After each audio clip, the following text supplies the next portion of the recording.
Hai semua, Assalamualaikum. Seperti yang korang tengok slide tadi, nama saya yang paling atas sekali, Amir Hidayat bin Osman. Dalam video ini, saya dan kawan-kawan saya, Hanim, Hanis, Zahirul, kami akan membincangkan tajuk yang korang baca tadi, iaitu insiden-insiden rusuhan kaum yang berlaku di Malaysia. Anda semua mesti selalu dengar kan, Malaysia ini hidup aman, damai and harmoni. Tapi betul ke kita ni hidup aman? So kalau anda semua ingin tahu, tengok video ini sampai habis.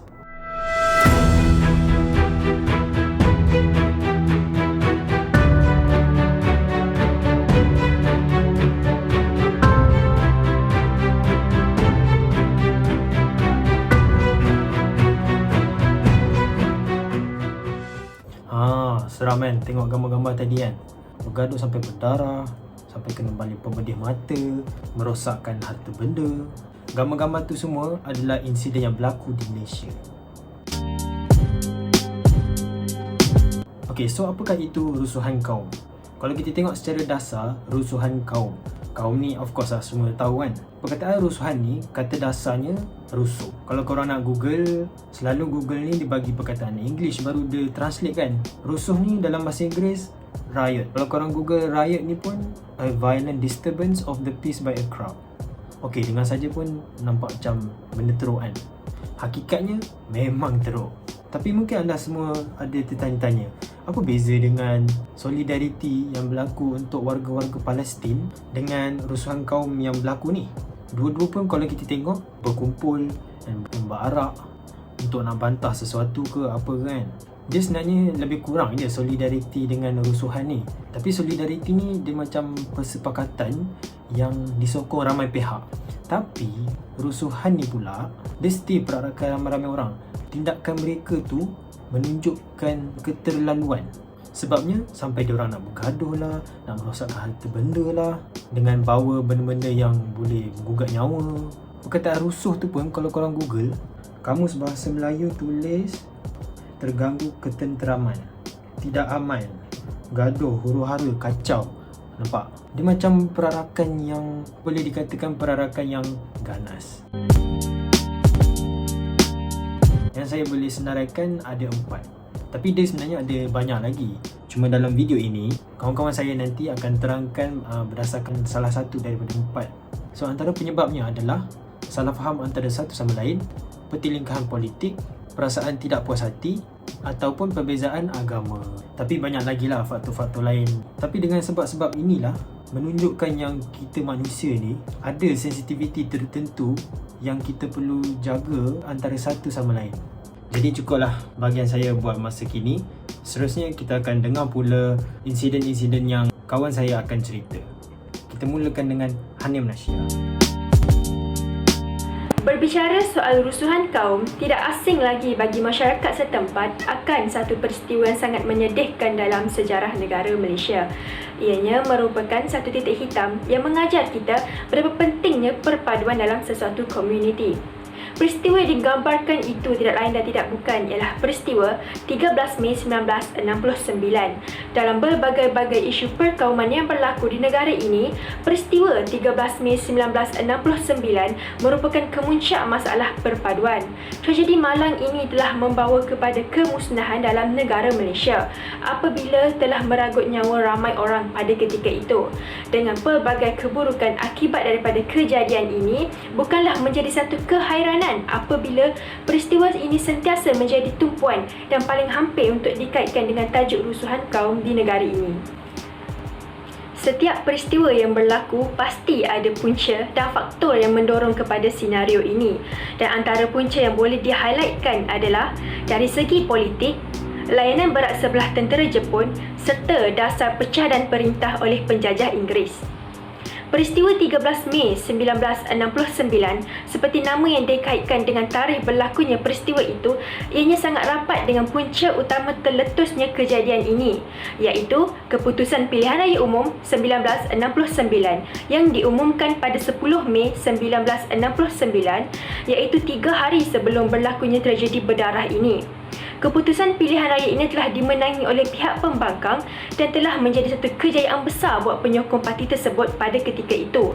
Namun, berdasarkan keputusan yang dicapai, parti perikatan yang terdiri daripada parti UMNO, MCA dan MIC tidak berjaya untuk mendapatkan sokongan 2/3 majoriti daripada parlimen, tetapi masih berjaya untuk membentuk sebuah kerajaan persekutuan. Keesokan harinya, pada 11 Mei 1969, pihak belah pembangkang telah meraikan kemenangan mereka dengan menjalankan perarakan di sekitar kawasan Kuala Lumpur dan kawasan-kawasan yang didiami oleh masyarakat Melayu terutamanya. Ketika itu, kaum Cina telah melontarkan penghinaan kepada kaum Melayu dengan pelbagai cara. Antaranya ialah dengan membawa penyapu beramai-ramai sebagai tanda menyapu keluar orang Melayu dari Kuala Lumpur dan meneriak slogan mengenai tenggelamnya Parti Perikatan. Selain itu, salah satu punca dan faktor tercetusnya peristiwa berdarah ini adalah kerana layanan berat sebelah oleh pihak tentera Jepun. Pada zaman pendudukan Jepun, masyarakat di Tanah Melayu telah dilayan secara berbeza-beza. Misalnya, masyarakat Cina umpamanya telah dilayan dengan begitu teruk oleh tentera Jepun berbanding dengan orang-orang Melayu. Keadaan ini berikutan Jepun pernah berperang dengan Cina sebelum ini, menyebabkan perasaan saling mendendami antara satu sama lain masih segar dalam ingatan mereka.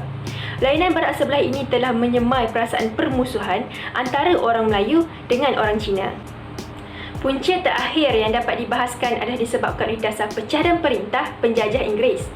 Dasar penjajah Inggeris yang mengamalkan konsep pecah dan perintah telah menjadi punca wujudnya jurang antara kaum sama ada dari segi ekonomi dan juga polerasi. Umpamanya, orang-orang Cina yang tinggal di bandar menjalankan perniagaan dan juga di kawasan Lombong sebagai pelombong, dan merekalah sebenarnya yang memiliki ASN tinggi dalam ekonomi Malaysia. Sementara itu, orang-orang Melayu tinggal di luar bandar hanya bekerja sebagai petani dan nelayan kecil. Malah, kaum India juga kebanyakannya pula sebagai buruh kasar kerajaan dan bekerja di ladang. Pada hakikatnya, kegiatan ekonomi orang-orang Melayu dan India adalah bercorak sara diri. Keadaan ini telah menyebabkan kedudukan ekonomi masyarakat Bumiputera, khususnya Melayu, menjadi lemah dan ketinggalan. Oleh itu, corak penglibatan ekonomi antara kaum dalam kegiatan ekonomi yang berbeza telah menjadikan kedudukan sosial ekonomi mereka tidak seimbang. Peristiwa 13 Mei 1969 ini telah banyak meninggalkan impak yang begitu besar kepada masyarakat.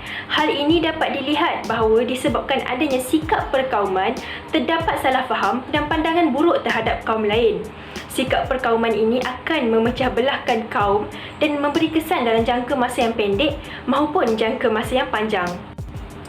Sebagai pengajaran, peristiwa 13 Mei 1969 ini sebenarnya tidak menghasilkan sebarang faedah kerana ia telah mencetuskan perpecahan dan perbalahan antara kaum Melayu dan kaum Cina yang telah mengakibatkan kerosakan harta benda yang sangat besar. Malah, yang paling malang ialah nyawa yang terkorban. Kejadian seperti ini telah meninggalkan kesan dan pengajaran yang pahit kepada saudara mara dan kaum yang terlibat. Oleh itu, kerajaan telah mengadakan dasar perpaduan antara kaum untuk dijadikan panduan dan pegangan dalam menjalani kehidupan secara aman dan sentiasa bersangka baik antara satu sama lain.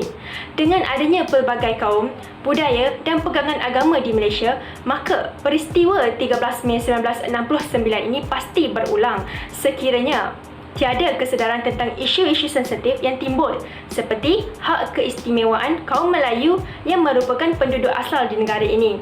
Oleh itu, kaum-kaum lain yang tinggal di negara ini perlu menghormati kedudukan istimewa kaum Melayu dan mewujudkan suasana yang harmoni dalam kalangan masyarakat. Tidak lupa juga peristiwa pada 8 Disember 2018 iaitu peristiwa ISET merupakan satu peristiwa yang boleh menyebabkan terjadinya pemalsuan kandungan dalam perkara 153. Perkara 153 sememangnya kita tahu ini telah dibentuk oleh pemimpin dahulu demi menjaga keistimewaan orang Melayu.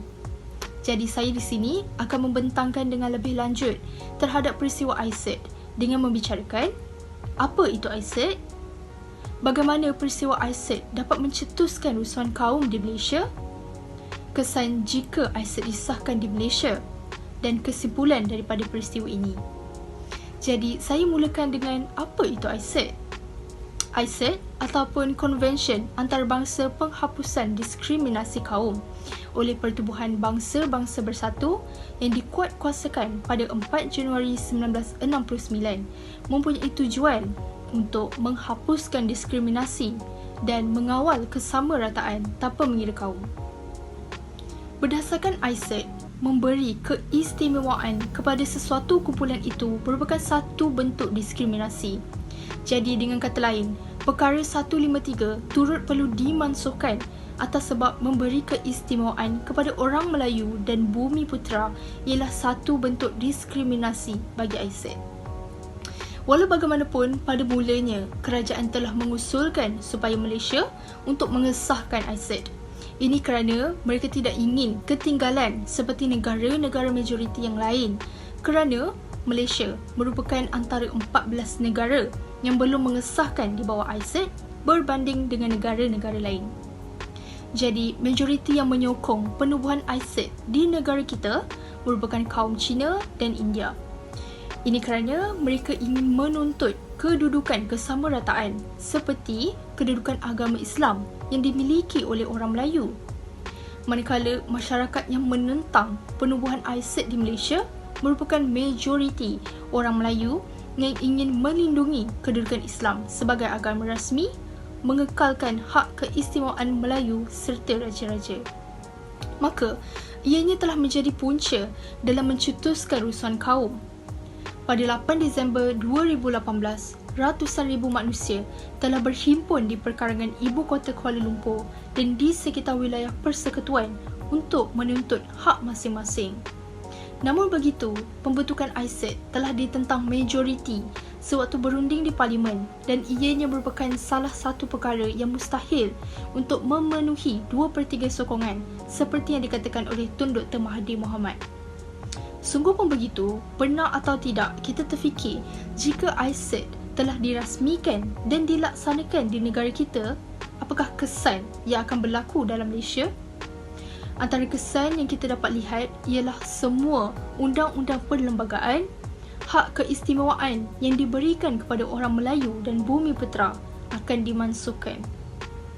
Kuota orang Melayu dan Bumi Putera akan dihapuskan seperti pemberian beasiswa, pelantikan jawatan dalam perkhidmatan awam, dana siswa dan keistimewaan pendidikan serta kemudahan khas yang lain. Tidak lupa juga, tugas yang dipertua negeri akan dihapuskan kerana penjagaan keistimewaan orang Melayu telah dimansuhkan. Hal ini dapat dilihat, bukan sahaja hak keistimewaan orang Melayu akan terhapus, malah kedudukan Raja-Raja Melayu turut akan tergugat. Jadi, sebagai penghias bicara akhir, walaupun ICED tidak berakhir dengan tragedi yang merugikan nyawa, tetapi ia telah mewujudkan sifat perkauman antara kaum. Tambahan lagi, selepas kemerdekaan, rakyat telah bersetuju dengan menerima kaum Cina dan kaum India sebagai warga negara Malaysia. Dengan syarat, kaum Cina dan India turut harus menerima orang Melayu sebagai kedudukan istimewa yang termaktub dalam perkara 153. Janganlah kita menghapuskan usaha pemimpin dahulu yang ingin menjaga keamanan negara yang berbilang kaum ini dengan sekelip mata saja, seperti kacang yang melupakan kulit. Saya akhiri peristiwa ICED ini dengan serangkap pantun. Kaum Melayu, Cina dan India hidup sejahtera bersatu padu. Jasa pemimpin jangan dilupa agar negara kekal maju. Assalamualaikum warahmatullahi taala wabarakatuh. Nama saya Zahirul Alimi bin Suraini. Baik, insiden rusuhan kaum yang seterusnya dan yang terakhir bagi kajian kami pada kali ini ialah Bersih 2012. Protes Bersih 2012 yang biasanya dikenali sebagai Bersih 3.0 atau duduk bantah adalah demonstrasi yang diadakan di pusat bandar Kuala Lumpur, Malaysia pada 28 April 2012.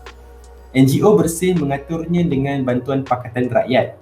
Terdapat 84 pertubuhan bukan kerajaan NGO mengambil bahagian dalam acara itu yang diadakan serentak di seluruh negara dan di seluruh dunia.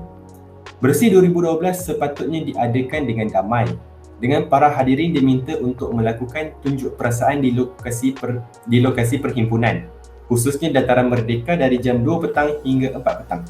Terdapat beberapa tuntutan bersih iaitu pilihan raya yang bersih dan adil, kerajaan yang telus, hak membantah, kukuhkan demokrasi berparlimen dan menyelamatkan ekonomi negara. Bersih 3.0 akan bekerjasama dengan pihak polis PDRM untuk menjamin tunjuk perasaan secara aman dan selamat. Protes ini juga mengakibatkan penahanan 512 orang kerana pelbagai sebab. Ini jauh lebih rendah daripada 1,667 orang yang diadakan dalam acara bersih 2.0 pada tahun sebelumnya. Datuk Seri Najib bin Tun Razak, Perdana Menteri Malaysia, mengatakan bahawa para penyokong bersih hanya berusaha untuk merosakkan nama baik kerajaan Malaysia di mata dunia. Menteri Penerangan, Komunikasi dan Kebudayaan, Datuk Seri Rais Yatim menyifatkan perhimpunan bersih sebagai kotor kerana tidak menghormati undang-undang negara. Salah satu kesan daripada peristiwa bersih 3.0 adalah memecah belahkan perpaduan dalam kalangan rakyat di negara ini. Meskipun sistem pentadbiran politik di negara ini terdiri daripada sebuah kerajaan dan juga sebuah pembangkang, tidak bermakna proses perbincangan mengenai sesuatu perkara itu tidak boleh dilaksanakan dalam keadaan yang aman, tenang dan juga saling menghormati antara satu sama lain. Rusuhan yang berlaku terutamanya di Kuala Lumpur itu hanya membawa kepada permusuhan dan pergaduhan antara penyokong pembangkang dan juga kerajaan. Ini juga secara tidak langsung telah membebankan pihak-pihak berkuasa seperti pihak polis dan pihak bomba yang terpaksa mengawal keadaan pada hari itu, sedangkan jika peserta yang mengikuti bersih 3.0 mematuhi undang-undang negara dengan baik, pasti tiada kekecohan dan perbalahan yang berlaku. Hal ini sangat mengecewakan kerana ia hanya membawa keburukan dan tiada sebarang faedah yang diperolehi. Insiden ini juga memberi kesan negatif kepada ekonomi negara.